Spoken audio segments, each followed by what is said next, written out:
A discovery call is not about convincing someone to buy from you. It is about providing clarity between you as a service provider, the client as the customer.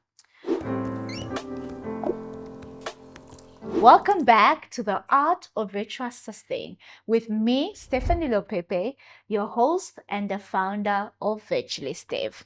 So today we're going to talk about the discovery call, right? I get a lot of questions. What exactly is a discovery call?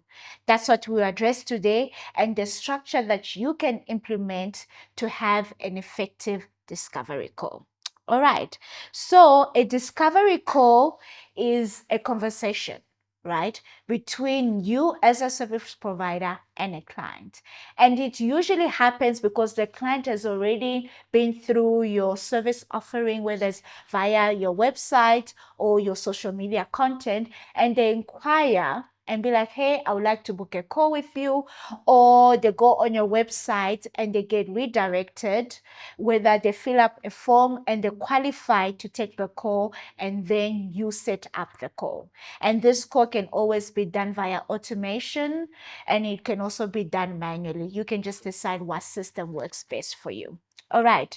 The call is meant to help you as a service provider understand the client's need, the client's business structure, and also whether the client has the financial means to be on your books, right? And also, the discovery call is the best solution for me anyway to decide whether or not you are a fit, right? A client can have all those things and you are not compatible as a service provider to that client. And a lot of the time, I tell clients, hey, you are an incredible business owner, but you actually don't need a virtual assistant. You probably need a business strategist, you need a business coach, you probably need a marketing expert, you probably need somebody else that is specialized in the specific need that you have. My service offering would not do you best justice, right? So you can, like, a discovery call allows you to decide whether or not this client is best fit for you. All right. So we said it is not a sales call, it is a conversation. And this is how you can structure your conversation. There are many ways to do it, but this is how I do it, right? So you have the structure is done into 2 to 3 ways, right? The first way is the opening call, right? When you have the call with the client, right? You get to set the tone of the call because you are the service provider. They are coming to you looking to render your services in exchange for money, right? So this is what we do. We set the tone. We thank them for their time. We explain what the call is about, and you get to ask questions in order to figure out whether or not you can go into the next steps. What other service provider do is that instead of having that opening conversation, they have a form on the website or in the funnel where you get to answer all that, right? So that by the time the answers get to the service provider, they can decide whether or not they can move forward with a discovery call, right? So you can actually do that. That will actually be the better option, where it's something that's already automated and it makes the process a lot easier. Or if you are starting out, you don't have those systems in place, you can do this, right? You do that call yourself. You're making notes, you have a software transcribing for you, whatever it is, right? And then you are asking the important question. Right. So you need to make sure that these questions are simple and intentional, but they'll give you the right information that you need in order to move forward. And then the first question is, what prompted you to seek support? I always ask this, like, oh, what made you be like, actually, I need a virtual assistant? And the client will give you all the pain points. A lot of the time, they'll tell you what connected them to you as a service provider. It could be your content, it could be your personality, it could be just how you carry yourself, it could be your client testimonials and stuff like that. A client will have different answers, and you use that to, like, put that at the back of your mind that, oh, okay, yeah, this can work or this can't work. work, right? And then the next thing you can ask, what does your business currently look like? Right? What is the current structure of your business, and what is the current problem that you think I will be able to solve for your business, right?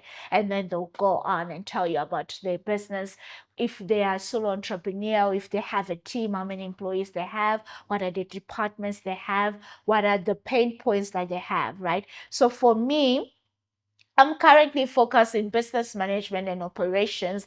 The client's pain point for me will probably be like they really need more structure in their business, right? They feel like everything is in their mind, and they would like to implement systems that will help them, right? And then I'm like, okay, cool, this client is qualified.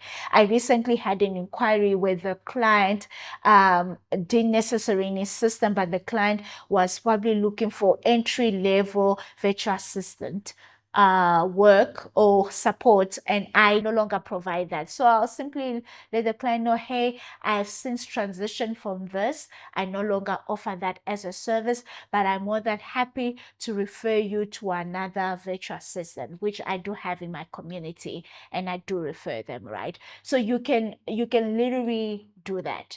And with me right now, in order to qualify these things, I'm having consultation calls now, right, with different clients. I had one where we're talking about content strategy, and because I no longer offer social media management support, I refer them to another service provider. So you could literally use this code to decide whether or not you would like to work with this client. The next thing that you can ask is, what other support have you tried before? If you're listening to this episode, I want to assure you that everything I teach here, I actively do for my clients. I have transitioned from basic virtual assistant to business management and operations. My work now focuses on empowering established business owners with implementing systems, SOPs, structures that will help them effectively run the business. So if you are looking for executive support that will help you do the same for your business, I will encourage you to connect with me, Stephanie Lopepe. There's a link below this video, and then let's explore how we can work together. Never skip this question. Why? Because it will give you an idea on where the client's headspace is at, because some clients, they are, they've been bruised by service provider, right? So you probably do a lot of, hand holding, a lot of caring for the client, right? So my suggestion is, listen to their answer and decide or not whether this will be a compatible working relationship, or whether this will be a difficult client to deal with. Right. So let's address, and the last one that I want to add is, what kind of success is the client looking for, right? What would the next 3 months or 6 months success mean for the client? For my side, it's about, we have systems already, with we have training happening for the team, we have SOPs, we have a structure going, we have a operating system for a specific department. And so far, I had my assessment meeting with the client in December, and we achieved that goal, right? We already implemented a system with a production team where it's now orders are no longer behind, quality check is a lot better, and the team feels less overwhelmed because of a system we had implemented. So this is what you can ask the client, what does success look like? So that you already know at the back of your mind that if these KPIs are not met, then I've not done my job, right? Red flags for a client would be no clear expectation.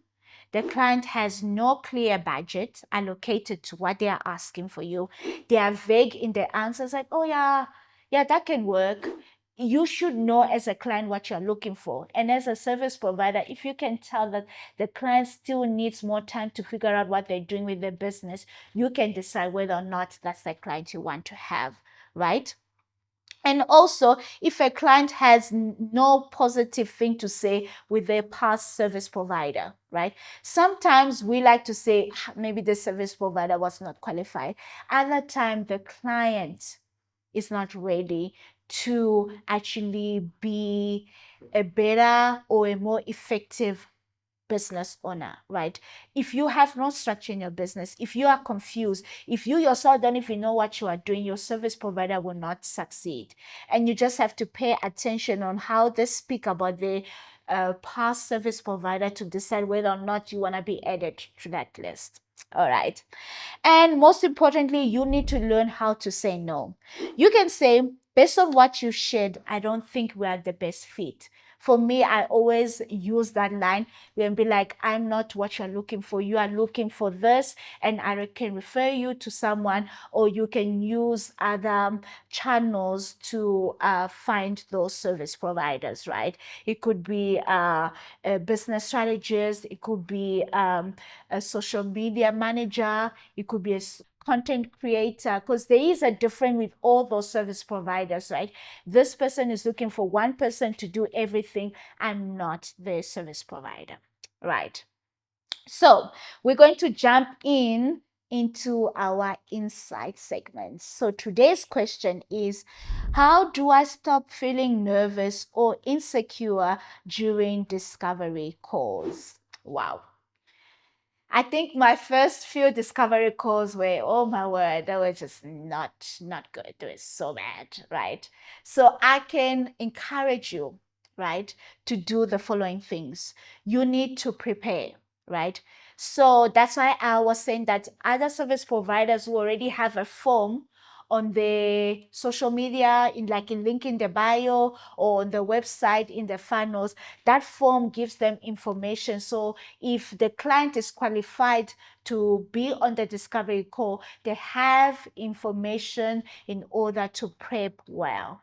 So you probably need to ask a few questions in your form, or you need to look into the client, do a quick Google search, wherever they are found, whether it's LinkedIn, whether it's Instagram, wherever it is, do like a quick search, right? And you'll be able to see what the client is about, what's the service they offer, so that whatever pain point they bring, you can have a broad idea because you're already equipped with information, right?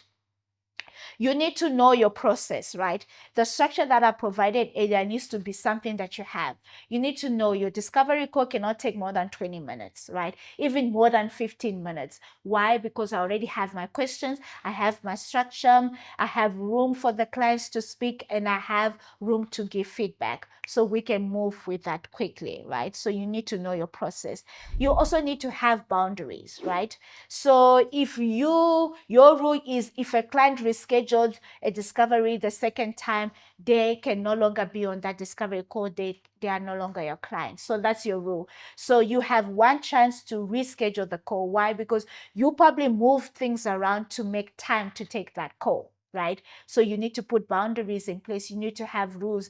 And another boundary that you can put in place, if you are starting out, you can do free discovery calls. But if you know you've put enough work where you can start charging for the calls, because sometimes those calls can be seen as consultations, right? And sometimes the client can take whatever feedback you give and implement it without you, the service provider. So you need to have those boundaries in place, make them pay for the discovery call, have a process that you have put in place so that you know what is happening. And you also need to prep, right?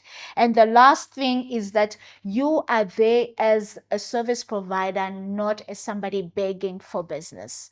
So that's what you need to come across. You don't say yes to everything. You assess, you decide whether or not you want to move forward. And you can even be like, okay, cool, I'll get back to you in the next 24 hours, and then we can take it from there. And your get back to you could be a yes or no moving forward, right?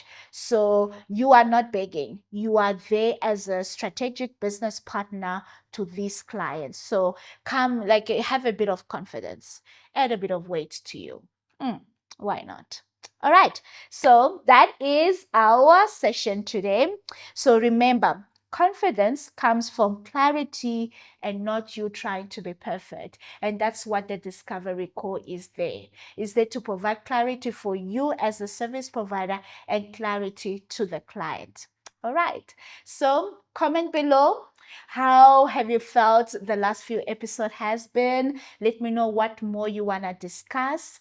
So share, comment, like, subscribe, do the things. Until next time, bye.